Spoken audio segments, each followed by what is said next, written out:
Okay, so it's a day later. It's Tuesday, and now I've got my compost, and this is all it is right now. Is a pile. There's coffee grounds and banana peels and oranges and eggshells and some old lettuce and stuff. So I'm gonna plant those peas, but my son's about to get off the bus, so I have to wait a minute. And we're gonna build something for the compost soon, probably with access to one side, and then I'm just gonna put a tarp over it because it's just a pile and it's not gonna compost properly unless it's covered and the proper amount of moisture is in there, because otherwise it's gonna get soaked and it's gonna dry out and it's gonna get soaked, and it needs to have a constant yeah. I just opened up the greenhouse, so let's check out the sunflowers. This is really cool. They grow so fast. This one's got some more starting already. This is still, I think, the biggest one. Even when the dill is really tiny, it's still fragrant. I don't know if I can. Oh, it smells like pickles. Look at these peas. Okay, today's the day for the peas. Let's get these guys. I have a selfie stick. I just don't know how to use it. So I could use my arm the old-fashioned way. Alright. So these are going in here with the these things.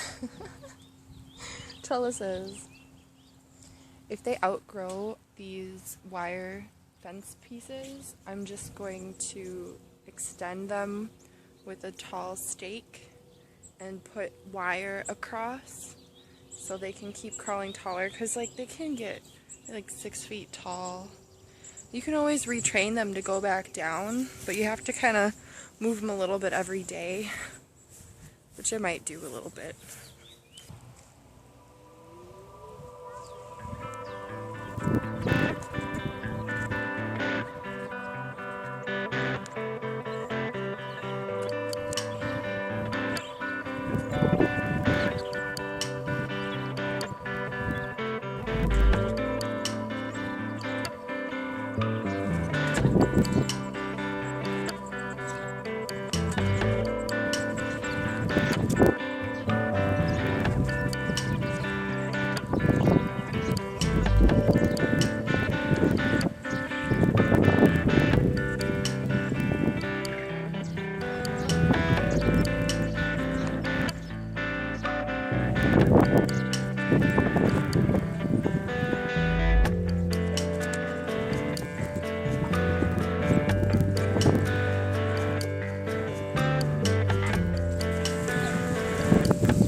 So I was going to show the difference between planting those last 2 peas wet versus dry, but my son is running around nude because he's in a swimming pool, and he became very interested in my tripod, so I just planted the peas and got the tripod out of there.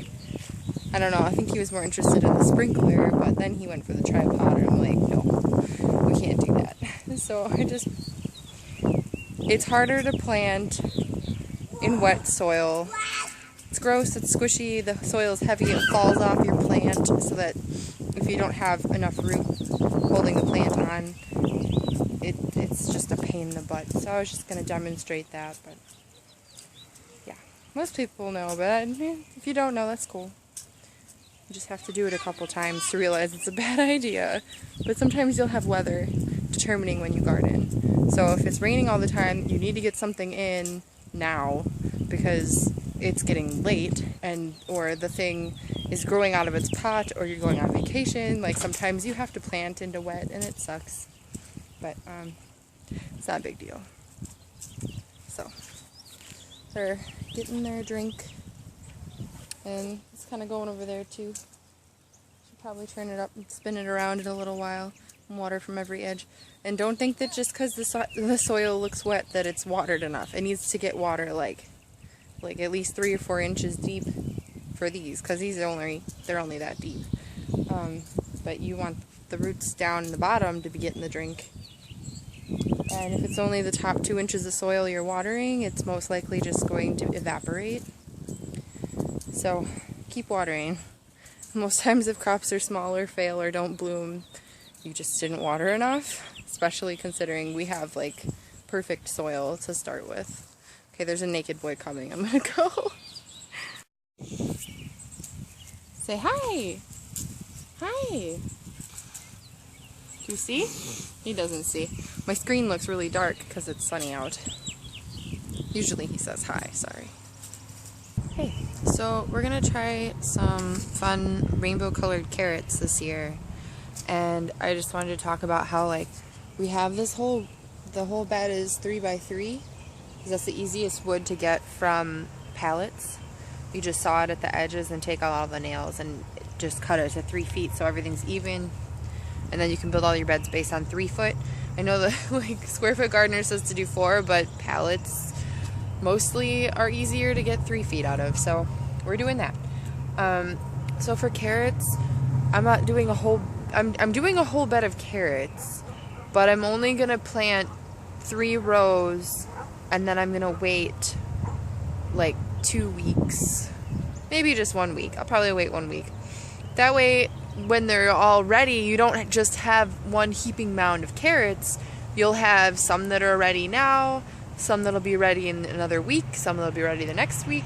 You have to stagger them, and then when you pull the first batch out, you'll be able to plant something in that row. So like maybe I'll wait 2 weeks. We'll see. So I'm gonna do 3 rows today, and depending on how fast they come up, because I think these mature in 75 days. That'll kind of help me determine how to stagger their growth. So I've just done the 3 rows here, and I have like a measuring tape to make sure they're 3 inches apart, because that's what it said to do on the pack. Yet a new day, and they're beginning their 3rd set of leaves. They're so big. So these are the turnip top that I took a bite of a couple days ago. So you can see they have like tripled in size. I'm going to taste it again. Better.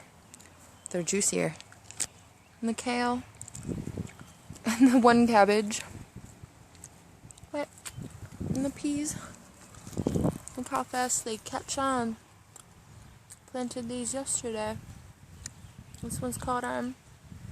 These are some old weeds that I left on here. Oh well. So they're catching. It's working.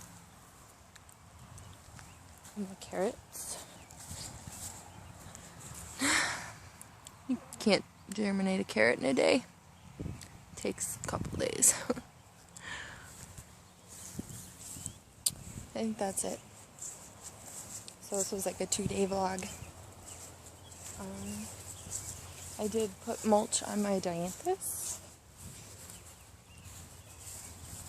Except for this front row, these are alyssum that I'm hoping are gonna outshine the weeds. The whole thing was awful. I had to weed the whole thing, and then I put mulch down. So, see the pots. I keep eating the parsley as it grows, so it appears about the same. There's 2 kale in here. 3 tomato plants. This is the Swiss chard that I did plant. There's some that I didn't move, and it didn't grow as big. And then we have some this lettuce. That's pretty good. And then this lettuce. These are both sweet. The turnip top's pretty sweet too. Yep. So that's it. for this 2 days. See you soon.